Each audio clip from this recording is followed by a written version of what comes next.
Alright, sorry about this being 3 parts, but just a lot to get off my chest here. But, like I said, these are just things that make this art form very popular with a lot of people, and has made it popular over the past decade from what I've noticed, if not more so than it's ever been. It's what makes it intriguing. It's kind of like what I mentioned with the whole transformation deals and all that. It makes it intriguing. When I talked about, the whole transformations, shape-shiftings, and meltdowns and all that, I mentioned that people like it because they find it intriguing, and that is the truth. They do find it intriguing. They find it awesome. They find it unique that, to them, here's something that we know would never be done in real life, but yet it would be so cool to see. In fact, somebody took their Furzen character, basically the furry version of themselves, and their girlfriend, and fused them together into one female character in a comic. It's not a comic. It is kind of a comic, but it's like a one-page spread. It's like separate. Kind of separated, but it's like a one-page spread. Where the transformation takes place, or the fusion, I should say, takes place. But you have people that do that, and again, the reason is it's unique. It's interesting. It's fascinating. It's like in one of the stories I commissioned Grape for. She described the character that I'd come up with called Lexi, being, I guess what is the description she gave her? So basically she can't take her eyes off what she's seen, because there's a scene around the start of the story where her friend turns into a mirror because of a potion she's got. So Lexi can't take her eyes off what's happening to her friend because all of a sudden she's getting fascinated by it, if not envious of it. And that's what and again, just like with transformations, shape-shifting, meltings and all that, meltdowns if you will, we're fascinated by it. We kind of envy it a little bit. And that's what fusions are the same thing. And speaking of meltings, sometimes that's how a fusion works too. My little commission or request that I did, like I mentioned in part 2 of Amy Rose and Rouge becoming M Rouge, if you will, was due to the fact that they had melted down into 2 separate puddles, and they started to kind of twist together, kind of come together a little bit to try to reform themselves, and they ended up becoming 2, and they ended up becoming one with Amy's traits and Rouge's traits. I'm not lying there. Heck, I had one person, I think his name's Shenmue, if I remember right. I commissioned him, well, I think I commissioned or did I request? I can't really remember. But I had him do a story, very risky story, mature story. And at the end of it, I had him combine Sally and Rouge into one as Sal Rouge. And I say it's a very mature, very risky story. That's all I'm going to say. And the fusion basically comprised of Sally still looking like herself, but you could tell there was traits of Rouge there. And because, the hairstyle kind of highlighted together where you had white with brown, you had Rouge's wings come out. And then, like I mentioned back in part 1, you had both characters kind of refer to themselves as one now by saying they were Sal Rouge. I know, sounds crazy, right? Sounds crazy, but...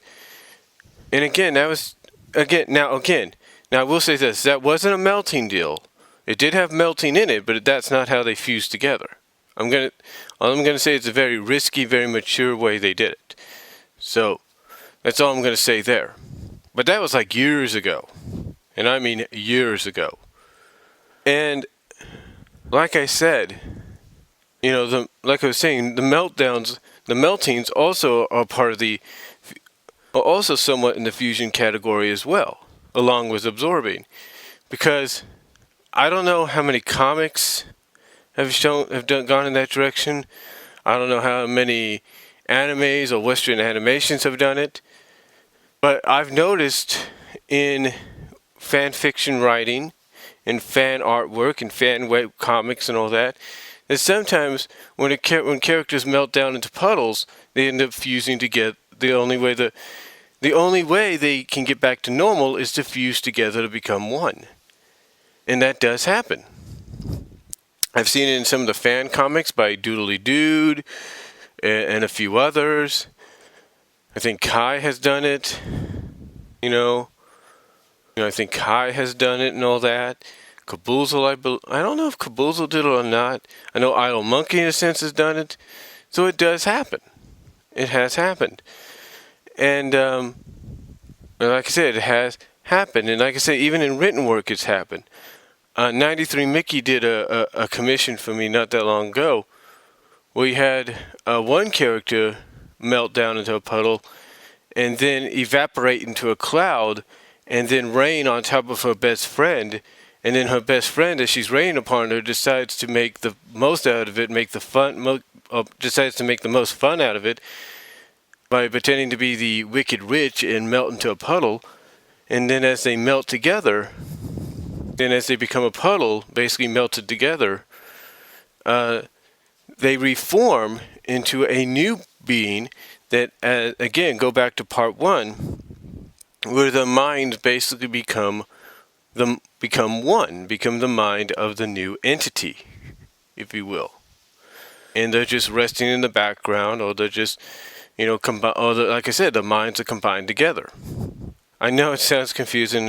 I know, again, I apologize. I know it sounds like I'm rambling, but it's the truth. It is indeed the truth. But yeah, melting is part of the category, part of the fusion category, along with absorbing.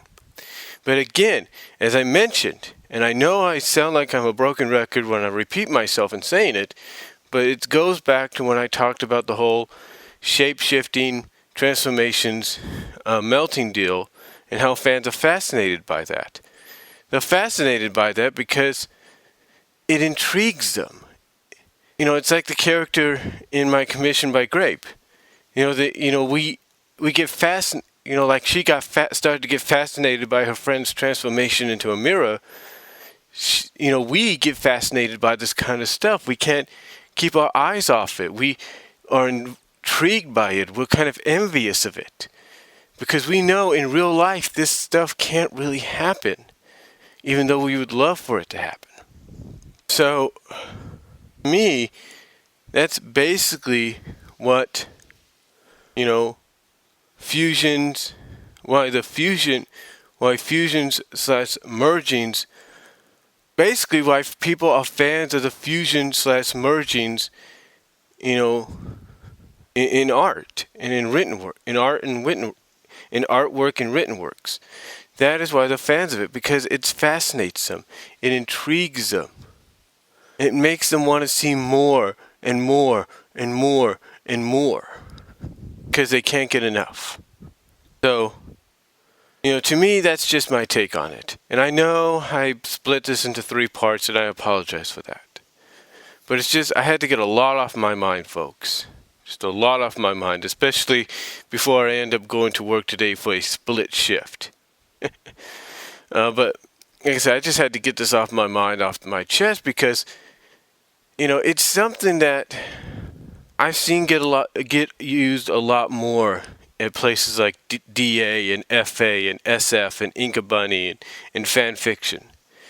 I mean, I'll say this in closing. In closing, I should say, not clothing.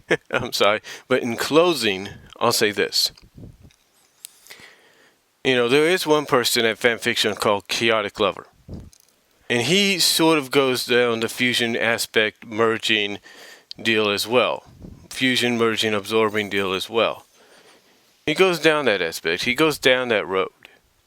There's a story he did called The Stretchiest Mobians, where Sally, along with some other characters, develop elastic powers. And one of the things that Sally does, and I guess you can count it as fusion, if not merging or whatever, But one of the things she does is she's capable of becoming like a living costume. She becomes somewhat like a living costume. In other words, someone can wear her and no one would really know that and no one would really know that they're wearing Sally as a costume as part of a disguise. And that's involved in a chapter down the line with her and Loop. And then later on in the same story, you have Loop and Amy developing elastic powers as well. But at first, how they do it is they accidentally end up fusing together into one. They become one person, both with mental aspect. And the mental change is described as the eyes switching color. So Loop's eyes, I guess being blue or something like that. If the eyes are blue on the combined form, Loop's in charge. Loop's in command. If they turn green, it's Amy. Simple as that. So, but yeah, Chaotic Lover uses it in somewhat. And then, like I said, Sally's elastic deal with her being able to like become a disguise, a costume, I guess can sort of be in the fusion aspects because she's sort of fusing one person with her. Not technically, but sort of fusing with them so that they're in disguise and nobody really knows they're inside of her or wearing her as a costume. Just saying. But again, it just shows you and I know I sound like a broken record. I know I sound like I'm repeating myself. But this, again, it's just I have to drive this home. It just shows you the emphasis and how popular just like shape-shifting, meltings and transformations, how popular and how fascinating and intriguing the fusion concept in the eyes of artists and writers at all these sites that I've mentioned, and even in all across of media, it really is, and why it's become so popular, in my opinion, over the past decade or so. So that's all I'm going to say on it, folks. Let me know what you think down below. Comment if you like. Again, I apologize for splitting this into 3 parts. It's just I had a lot to say. And take your time in listening, and I am out. God bless. Take care.